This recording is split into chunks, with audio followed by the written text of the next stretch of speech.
ಬಹುಜನ ಭಾಗ್ಯವಿದಾತ ವೇದಿಕೆಯ ಸಂಸ್ಥಾಪಕ ರಾಜ್ಯಾಧ್ಯಕ್ಷರು ಹಾಗೂ ರಿಪಬ್ಲಿಕನ್ ಪಾರ್ಟಿ ಆಫ್ ಇಂಡಿಯಾ ಪಕ್ಷದ ಮುಖಂಡರಾದ ಡಾಕ್ಟರ್ ಚೇತನ್ ಕುಮಾರ್ ಅವರ ಜನ್ಮದಿನವನ್ನು ಇಂದು ಅರ್ಥಪೂರ್ಣವಾಗಿ ಆಚರಿಸಲಾಯಿತು.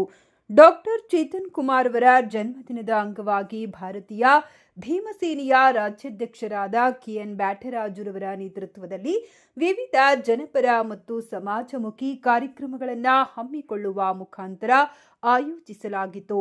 ಜನ್ಮದಿನದ ಅಂಗವಾಗಿ ಮೊದಲು ಆನೇಕಲ್ ಪಟ್ಟಣದ ರಾಘವೇಂದ್ರ ಭವನ ವೃತ್ತದಲ್ಲಿರುವ ಡಾಕ್ಟರ್ ಬಿಆರ್ ಅಂಬೇಡ್ಕರ್ ಅವರ ಪುತ್ಥಳಿಗೆ ಹಾಗೂ ಸಮಂದೂರು ಗ್ರಾಮ ಪಂಚಾಯಿತಿ ಮುಂಭಾಗದಲ್ಲಿರುವ ಡಾಕ್ಟರ್ ಬಿಆರ್ ಅಂಬೇಡ್ಕರ್ ಅವರ ಪ್ರತಿಮೆಗೆ ಬೃಹತ್ ಗಾತ್ರದ ಹೂವಿನ ಹಾರವನ್ನ ಹಾಕಿ ಪುಷ್ಪ ನಮನ ಸಲ್ಲಿಸಿ ಗೌರವ ಸಮರ್ಪಿಸಿದರು.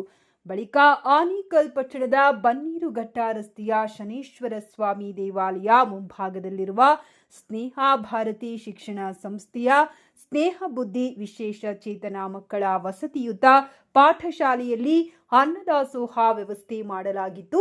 ಅಲ್ಲದೆ ಶಿಕ್ಷಣಕ್ಕೆ ಒತ್ತು ನೀಡುವ ನಿಟ್ಟಿನಲ್ಲಿ ಸರ್ಕಾರಿ ಶಾಲಾ ವಿದ್ಯಾರ್ಥಿಗಳಿಗೆ ಉಚಿತ ನೋಟ್ಬುಕ್ಗಳನ್ನು ವಿತರಿಸಲಾಯಿತು. ಪಟ್ಟಣ ಹಾಗೂ ನಗರದ ಸ್ವಚ್ಛತಾ ರಾಯಭಾರಿಗಳಾದ ಪೌರ ಕಾರ್ಮಿಕರನ್ನು ಗೌರವಿಸಲಾಯಿತು. ಯುಗಾದಿ ಹಬ್ಬದ ಹಿನ್ನೆಲೆಯಲ್ಲಿ ಅವರಿಗೆ ಹಬ್ಬದ ಸಾಮಗ್ರಿಗಳನ್ನು ಒಳಗೊಂಡ ಕಿಟ್ಗಳನ್ನು ವಿತರಿಸಿ ಶುಭಾಶಯ ಕೋರುವ ಮೂಲಕ ಅವರ ಸೇವೆಯನ್ನ ಸ್ಮರಿಸಲಾಯಿತು.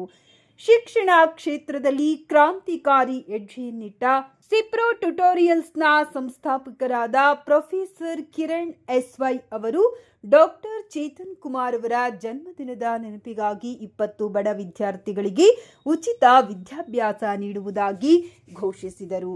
ಇನ್ನು ಈ ಸಂದರ್ಭದಲ್ಲಿ ಮಾತನಾಡಿದ ಗಣ್ಯರು, ಸಮಾಜದ ಕಟ್ಟಕಡೆಯ ವ್ಯಕ್ತಿಯೂ ನ್ಯಾಯ ಸಿಗಬೇಕು ಎಂಬ ಆಶಯದೊಂದಿಗೆ ಡಾಕ್ಟರ್ ಚೇತನ್ ಕುಮಾರ್ ಅವರು ಮುಂಬರುವ 2028ರ ವಿಧಾನಸಭಾ ಚುನಾವಣೆಯಲ್ಲಿ ಆನೇಕಲ್ ಕ್ಷೇತ್ರದ ಅಭ್ಯರ್ಥಿಯಾಗಿ ಕಣಕ್ಕಿಳಿಯಲಿದ್ದಾರೆ ಎಂದು ಗಣ್ಯರು ತಿಳಿಸಿದರು. ಸಮಾಜದ ಶೋಷಿತ ವರ್ಗಗಳ ಪರವಾಗಿ ಸದಾ ಕೆಲಸ ಮಾಡುವ ಅವರ ಶಕ್ತಿ ಇನ್ನಷ್ಟು ಹೆಚ್ಚಲಿ ಎಂದು ಹಾರೈಸಿದರು.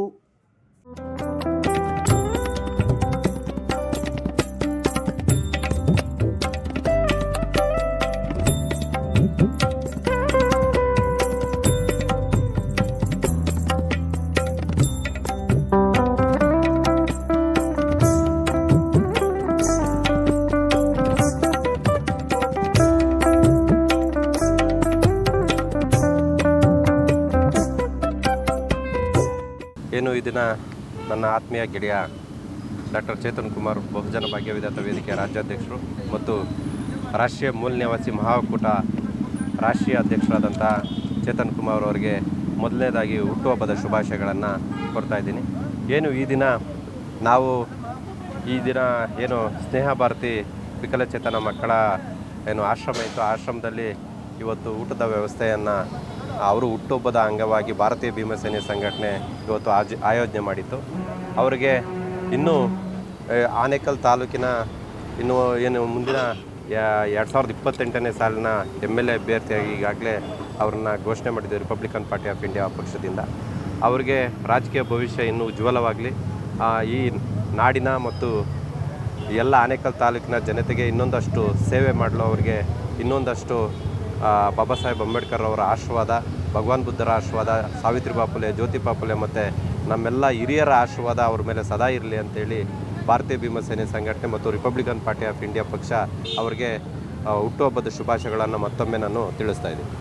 ಈ ದಿನ ಬಹುಜನ ಭಾಗ್ಯವಿದಾತ ಸಂಸ್ಥಾಪಕ ರಾಜ್ಯಾಧ್ಯಕ್ಷರು ಮತ್ತು ನಮ್ಮ ರಕ್ತ ಸಂಬಂಧಿ ನನ್ನ ತಂದೆಯ ಅಕ್ಕನ ಮೊಮ್ಮಗನಾದ ಡಾಕ್ಟರ್ ಚೇತನ್ ಕುಮಾರ್ ಅವರಿಗೆ ಮೊದಲನೇದಾಗಿ ಹುಟ್ಟುಹಬ್ಬದ ಶುಭಾಶಯಗಳನ್ನು ತಿಳಿಸ್ತಾ ಅವರ ಒಂದು ಮುಂದಿನ ಸಾಮಾಜಿಕ ಸೇವೆಗಳು ಮತ್ತು ರಾಜಕೀಯ ಭವಿಷ್ಯಗಳು ಆ ಭಗವಂತನಲ್ಲಿ ಡಾಕ್ಟರ್ BR ಸಾಹೇಬ್ರು ಅಂಬೇಡ್ಕರ್ ಅವರ ಮನವಿ ಮಾಡ್ಕೊಳ್ತಾ ಅವರ ಒಂದು ಆಸೆಗಳು ನೆರವೇರಲಿ ಅಂತ ಕೇಳ್ಕೊಳ್ತಾ ನನ್ನ ಈ ಒಂದು ಯುಗಾದಿ ಹಬ್ಬದ ದಿವಸ ವಿಶೇಷವಾದ ದಿವಸ ಅವರು ಹುಟ್ಟುಹಬ್ಬ ಆಚರಿಸ್ಕೊಂಡು ಇನ್ನೂ ಹೆಚ್ಚಿನ ಹೆಸರು ಮಾಡಲಿ ಅಂತ ನಾನು ಈ ಸಂದರ್ಭದಲ್ಲಿ ತಮ್ಮ ಮುಖಾಂತರ ಕೇಳ್ಕೊತಾ ಇದ್ದೀನಿ.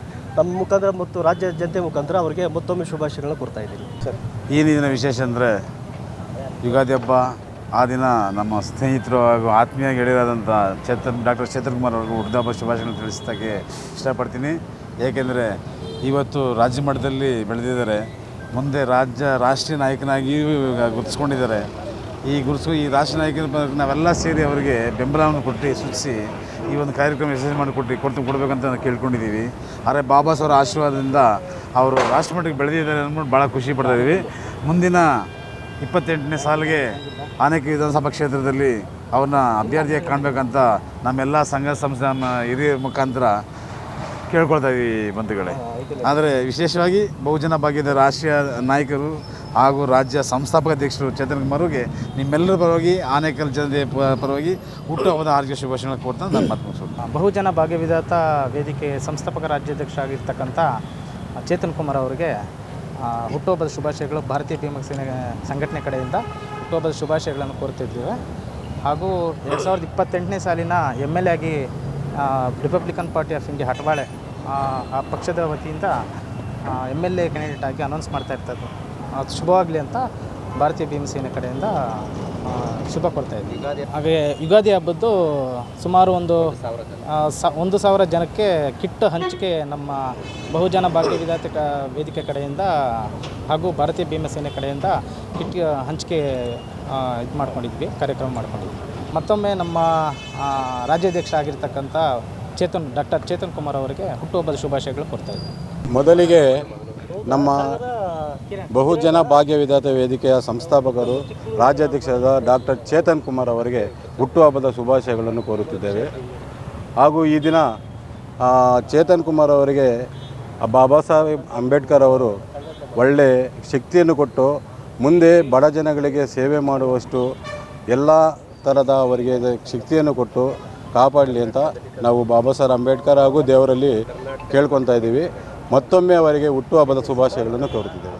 ನನ್ನ ಆತ್ಮೀಯ ಗೆಳೆಯ ಹಾಗೂ ಬಹುಜನ ಭಾಗ್ಯ ವೇದಿಕೆಯ ರಾಜ್ಯಾಧ್ಯಕ್ಷರಾದ ಸಂಸ್ಥಾಪಕ ರಾಜ್ಯಾಧ್ಯಕ್ಷರಾದ ಚೇತನ್ ಕುಮಾರ್ಗೆ ಹುಟ್ಟುಹಬ್ಬದ ಶುಭಾಶಯಗಳನ್ನು ಕೋರುವಂತೆ ಎಲ್ಲರೂ. ಡಾಕ್ಟರ್ ಚೇತನ್ ಕುಮಾರ್ ಅವರಿಗೆ ಹುಟ್ಟುಹಬ್ಬದ ಆರ್ಥಿಕ ಶುಭಾಶಯಗಳನ್ನು ತಿಳಿಸ್ತಾ, ಇವತ್ತು ವಿಶೇಷವಾಗಿ ನಮ್ಮ ಆನೇಕಲ್ ಇಲ್ಲಿ ಟೌನಲ್ಲಿ ಬಾಬಾ ಸಾಹೇಬ್ ಅಂಬೇಡ್ಕರ್ ಅವರ ಪುತ್ಳಿ ಹತ್ರ ಬರ್ತ್ಡೇನ ಭಾಳ ಒಂದು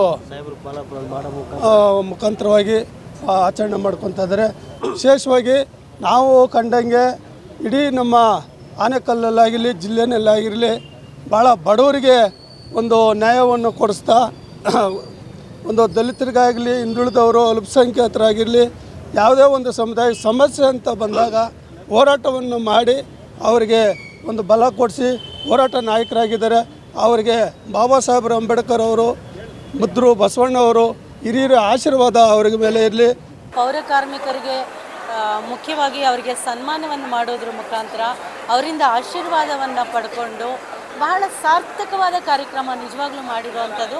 ಆಡಂಬರವಾದ ಕಾರ್ಯಕ್ರಮ ಅಲ್ಲ, ಸಾರ್ಥಕವಾಗಿ ಸಮಾಜಕ್ಕೆ ಸಂದೇಶವನ್ನು ಸಾರುವಂಥ ಕಾರ್ಯಕ್ರಮ ನನ್ನ ಆತ್ಮೀಯ ಸಹೋದರ ಹಾಗೂ ಬಹುಜನ ಭಾಗ್ಯ ವಿಧಾತ ವೇದಿಕೆಯ ರಾಜ್ಯಾಧ್ಯಕ್ಷರಾದಂತಹ ಚೇತನ್ ಕುಮಾರ್ ಅವರು ಮಾಡಿಕೊಂಡಿರುವಂಥದ್ದು. ಇವತ್ತಿನ ದಿವಸ ನಮ್ಮ ಡಾಕ್ಟರ್ ಚೇತನ್ ಕುಮಾರ್ ಅವರ ಹುಟ್ಟುಹಬ್ಬ. ಹಾಗಾಗಿ ಅವ್ರ ಭವಿಷ್ಯ ಉಜ್ವಲವಾಗಲಿ. ಬುದ್ಧ ಬಸವ ಅಂಬೇಡ್ಕರ್ ಅವರ ಆಶೀರ್ವಾದ ಸದಾ ಅವ್ರ ಮೇಲೆ ಇರಲಿ. ಮೊದಲಿಗೆ ಭಾರತೀಯ ಭೀಮಸೇನೆ ಸಂಘಟನೆಗೆ ನಾನು ಎಷ್ಟು ಸುರುಣಿ ಅಂತ ಹೇಳಿದ್ರೆ ಹೇಳೋಕ್ಕೆ ಆಗದು. ಯಾಕಂದರೆ ಅವ್ರ ಪದಾಧಿಕಾರಿಗಳಿಂದ ಹಿಡಿದು ಆಮೇಲೆ ನಮ್ಮ ಬಹುಜನ ಭಾಗ್ಯ ವೇದಿಕೆ ಪದಾಧಿಕಾರಿಗಳು ಸುಮಾರು ದಿವಸದ ಈ ಕಾರ್ಯಕ್ರಮವನ್ನು ಪ್ಲಾನ್ ಮಾಡ್ಕೊಂಡಿದ್ದಂಥದ್ದು. ಏನು ಇದಕ್ಕೆ ಮಕ್ಕಳಿಗೆ, ಶಾಲೆ ಮಕ್ಕಳಿಗೆ ಬುಕ್ಸು ನನಗೆ ಗೊತ್ತಿಲ್ಲ, ಆ ಬುಕ್ಸ್ ಎಲ್ಲ ಪ್ರಿಂಟ್ ಮಾಡಿ ತಗೊಂಬಂದು ಇಟ್ಟಿದ್ದಾರೆ. ಆಮೇಲೆ ಯುಗಾದಿ ಹಬ್ಬದ ಕಿಟ್ ಹಂಚಬೇಕು ಅಂತ ನಾನು ಅಷ್ಟೇ ಹೇಳಿದ್ದೆ ಅವರಿಗೆ. ಆಗಲೇ 1,000 ಕಿಟ್ನ ರೆಡಿ ಮಾಡ್ಕೊಂಡು ಸುಮಾರು ಆನೇಕಲ್ ಭಾಗದಲ್ಲಿ ಮತ್ತು ಸಿಟಿ ಭಾಗದಲ್ಲೆಲ್ಲ ಸುಮಾರು ಜನಕ್ಕೆ ಕಿಟ್ನ ಹಂಚಿದ್ದಾರೆ. ಎಲ್ಲ ಕೆಲಸ ಹಗಲು ರಾತ್ರಿ ಶ್ರಮಿಸಿದ್ದಾರೆ. ಯಾಕಂದರೆ ನಾನು ಎಷ್ಟೋ ಸರಿ ರಾತ್ರಿ ಹೊತ್ತು ಫೋನ್ ಮಾಡಿದಾಗ ರಾತ್ರಿ ನಾನು ಎಲ್ಲೋ ಇಲ್ಲಿ ಸಲ್ಲಿಸ್ತಾರೆ, ಇಲ್ಲಿದ್ದೀವಿ ಅಂತೇಳಿ ನಮ್ಮ ಬ್ಯಾಟ್ರಾಜ್ ಅವರು ಹೇಳ್ತಾರೆ ನನಗೆ. ನಾನು ಏನು ಹೇಳಿ ಇಷ್ಟೊತ್ತನೆಲ್ಲ ಹೋಗಿದೆ ಅಂತಾರೆ, ಏನು ಮಾಡೋದು, ಬರಲೇಬೇಕಲ್ಲ, ಏನಾಗಲ್ಲ, ನಾನು ಆರಾಮಾಗಿ ರೆಸ್ಟ್ ಮಾಡೋದು, ನಾನು ಮಾಡ್ತೀನಿ ಅಂತೇಳಿ ಏನು ಇಡೀ ಟೀಮ್ ಏನಿದೆ ಬಹುಜನ ಭಾಗ್ಯದ ವೇದಿಕೆ ಮತ್ತು ಭಾರತೀಯ ಭೀಮಸೇನೆ ಸಂಘಟನೆ ಎರಡೂ ಸಂಘಟನೆ ಎಲ್ಲರೂ ಸೇರಿಕೊಂಡು ನನ್ನ ಹುಟ್ಟುಹಬ್ಬಕ್ಕೆ ಸುಮಾರು ಕಷ್ಟಪಟ್ಟು ಹಗಲು ರಾತ್ರಿ ಕಷ್ಟಪಟ್ಟು ನಾನು ಹುಟ್ಟುಹಬ್ಬ ಮಾಡಿದ್ದಾರೆ. ಹಾಗೆ ಮಕ್ಕಳಿಗೆ ಅನುಕೂಲ ಆಗಬೇಕಂದ್ರೆ ಬುಕ್ಸು, ಆಮೇಲೆ ಯಾವುದೋ ಒಂದು ವೃದ್ಧಾಶ್ರಮಕ್ಕೆ ಊಟದ ವ್ಯವಸ್ಥೆ ಮಾಡಿ ನನಗೆ ಆನೇಕಲ್ಲಿ ಬನ್ನಿ ಶಾಸಕ ಒಂದು ಹೂನಾರ ಹಾಕಬೇಕಂತ ಕರೆದ್ರು. ಆಮೇಲೆ ಇಲ್ಲಿ ಬಂದ ತಕ್ಷಣ ಗೊತ್ತಾಯಿತು ಅಲ್ಲಿ ಆಶ್ರಮದಲ್ಲಿ ಕೂಡ ಊಟದ ವ್ಯವಸ್ಥೆ ಮಾಡಿದ್ರು ಅಂತೇಳಿ. ಆಮೇಲೆ ಅಲ್ಲಿ ಕರ್ಕೊಂಡವರು. ಆಮೇಲೆ ನಮ್ಮ ಇದೇನಪ್ಪ ಹೆಸರು ನಿಮ್ಮ ಸಿಂಪ್ರೋ ಟ್ಯೂಟೋರಿಯಲ್ಸಿಂದ ಒಂದು 20 ಜನ ಮಕ್ಕಳಿಗೆ ಫ್ರೀ ಎಜುಕೇಷನ್ನ ಕೂಡ ನಮ್ಮ ಕಿರಣ್ ಅವರು, ಭಾರತೀಯ ಭೀಮಸೇನೆ ಸಂಘಟನೆಯ ಕಿರಣ್ ಅವರು ಕೂಡ ಅದನ್ನು ಕೂಡ ನನ್ನ ಕಡೆಯಿಂದ ಮಾಡ್ಕೊಡ್ತೀನಿ ಅಣ್ಣ ನಿಮಗೆ ಅಂತೇಳಿ ಪಾಪ ಅವರು ಕೂಡ ಮಾಡಿದ್ದಾರೆ. ನನಗೆ ಪರೋಕ್ಷವಾಗಿ ಪ್ರಮುಖವಾಗಿ ಎಲ್ಲ ನನ್ನ ಸ್ನೇಹಿತರು, ಆಮೇಲೆ ನಮ್ಮ ರಿಲೇಟಿವ್ ಅಂತ ನಮಗೆ ಗೊತ್ತಾಯಿತು. ಸುಮಾರು ದಿವಸ ಗ್ಯಾಪ್ ಕೊಟ್ಟಿದ್ವಿ. ನಮ್ಮ ಸುಬ್ರಹ್ಮಣ್ಯ ಅವ್ರಿಗೂ ಕೂಡ ನಾನು ಅಲ್ಲಿಂದ ನನಗೆ ಇಲ್ಲಿವರೆಗೂ ಬಂದು ನನಗೆ ಶುಭಾಶಯ ಕೊಡೋದಕ್ಕೆ ಅವರು ಕೂಡ ಧನ್ಯವಾದ ಹೇಳ್ತೀನಿ. ಸೋಲಾರ್ ಎಲ್ಲ ಟೀಮು ಕೂಡ ನನಗೆ ಫೇಸ್ಬುಕ್ಕಲ್ಲಿ ಮಾಧ್ಯಮದ ಮುಖಾಂತರ ಯಾವ್ಯಾವ ರೀತಿ ನನಗೆಲ್ಲರೂ ಶುಭಾಶಯಗಳು ಕೊಡ್ತಾರೆ, ಅವ್ರಿಗೆಲ್ಲರಿಗೂ ಧನ್ಯವಾದ ಹೇಳ್ತಾ ನಾನು ಮಾಡ್ತಿದ್ದೀನಿ. ಬಾಬಾ ಸಾಹೇಬ್ ಅಂಬೇಡ್ಕರ್ ಆಶೀರ್ವಾದ ನನ್ನ ಮೇಲೆ ಇವರೆಲ್ಲರೂ ಹೇಳಿದಾರೆ. ಆಶೀರ್ವಾದದಿಂದ ಅದೊಂದು ಸಾಕು, ನನಗೆ ಪ್ರೀತಿ ವಿಶ್ವಾಸ ಸಾಕು. Thank you. ಹೌದು, ಖಂಡಿತ. ಈಗ ನಮ್ಮ ಎಲ್ಲ ಸ್ನೇಹಿತರೆಲ್ಲ ಸೇರಿಕೊಂಡಿಲ್ಲ, ನೀವೇನಾದರೂ ಒಂದು ಮುಂಚೆಯಲ್ಲಿ ಬರಬೇಕು, ನೀವು ಕೂಡ ಒಂದು. ಯಾಕಂದರೆ ಸುಮಾರು ದಿವಸ ನಾವು ಅಂತಿದ್ವಿ, ನಮ್ಮದು ದಲಿತ ಸಂಘಟನೆ ಮಾಡೋದಲ್ಲ, ರಾಜಕೀಯವಾಗಿ ಮುಂದೆ ಬರಬೇಕು ಅಂತೇಳಿ. ಹಾಗಾಗಿ ನನ್ನ ಸಂಘಟನೆಯ ಮತ್ತು ನನ್ನ ಭಾರತೀಯ ಭೀಮಸೇನೆ ಸಂಘಟನೆ ಎರಡೂ ಸಂಘಟನೆ ಬೆಂಬಲದಿಂದ ಎಲ್ಲರೂ ನನಗೆ ಆಲ್ಮೋಸ್ಟ್ ಇವಾಗ ನನಗೆ ಆಲ್ಮೋಸ್ಟ್ ಆನೇಕಲ್ ಭಾಗ ಎಲ್ಲ ನನ್ನ ತವರು, ನನ್ನ ರಿಲೇಷನ್ ಇರೋಂಥದ್ದು ಆಲ್ಮೋಸ್ಟ್ ಹುಡ್ಕೊಂಡ್ರೆ ಎಲ್ಲರೂ ರಿಲೇಷನ್ ಆಗ್ತೀವಿ. ಯಾಕೆ ನಾವು ಕೂಡ ಪ್ರಸ್ತಿ ಮಾಡಬಾರ್ದು, ನಾವು ಕೂಡ ಯಾಕೆ ಒಂದು MLA ಕ್ಯಾಂಡಿಡೇಟ್ ಆಗಬಾರ್ದು. ಯಾಕೆ ಜನಕ್ಕೆ ಏನಕ್ಕೆ ಆಗಲಿ ಬಿಡಿ, ಒಂದು ಸತಿ ನಾನು ಸ್ವಲ್ಪ 2 ಸತಿ ಸ್ವಲ್ಪ ಮುರಿಸಿ ಗೆಲ್ತೀನಿ ಅನ್ನೋ ನನಗೆ ಭರವಸೆ ಇದೆ. ಈ ಸತಿ ಕೂಡ ನನ್ನ ಆನೇಕಲ್ ತಾಲೂಕಿನ ಜನತೆ ನನಗೆ ಸುಮಾರು ಭರವಸೆಯನ್ನು ಕೊಟ್ಟಿದ್ದಾರೆ. ಮುಸ್ಕೂರು ಮಧುರಣ್ಣ ಅವರು ಕೂಡ ನನಗೆ ಸಂಬಂಧಿಕರಾಗಬೇಕು. ಹಾಗೆ ಇವರೆಲ್ಲ ನನಗೆ ಅವ್ರು ಹೇಳಿದ್ರೆ ಬೆಂಬಲ ನನ್ನ ಜೊತೆ ಎಲ್ಲರೂ ಬೆಂಬಲ ಕೊಡ್ತೀವಿ. ನಿನ್ನ ಜೊತೆಲಿ ಆರ್ಥಿಕವಾಗಿ ನನಗೆ ಏನು ಬೇಕೋ ಅದನ್ನು ಮಾಡ್ತೀವಿ ಅಂತ ಅವ್ರು ಮನೆ ಬಿಟ್ಟು ಹೇಳಿದ್ದಾರೆ. ನನಗೆ ಏನು ಬೇಕೋ ನಾನು ಬೆಂಬಲ ಕೊಡ್ತೀವಿ ಅಂತ ಹೇಳ್ಬಿಟ್ಟು ಎಲ್ಲರಿಗೂ ಧನ್ಯವಾದ ಹೇಳ್ತೀನಿ. MLA ಕ್ಯಾಂಡಿಡೇಟ್ ಆಗಬೇಕು ಅಂತ ನಮ್ಮ ಕಾರ್ಯಕರ್ತರು ಎಲ್ಲ ಡಿಸೈಡ್ ಮಾಡಿದ್ದಾರೆ. ಆಗಲಿ, ಅದನ್ನು ಕೂಡ ಸ್ಪರ್ಧೆ ಮಾಡಿಬಿಡೋಣ ಅಂತೇಳಿ RPI ಇಂದ ರಾಮರಾಜ್ ಅತ್ವಳೆ ಅವರ ನಾಯಕತ್ವದಲ್ಲಿ ಆಗ್ತಾಯಿದ್ದೀವಿ.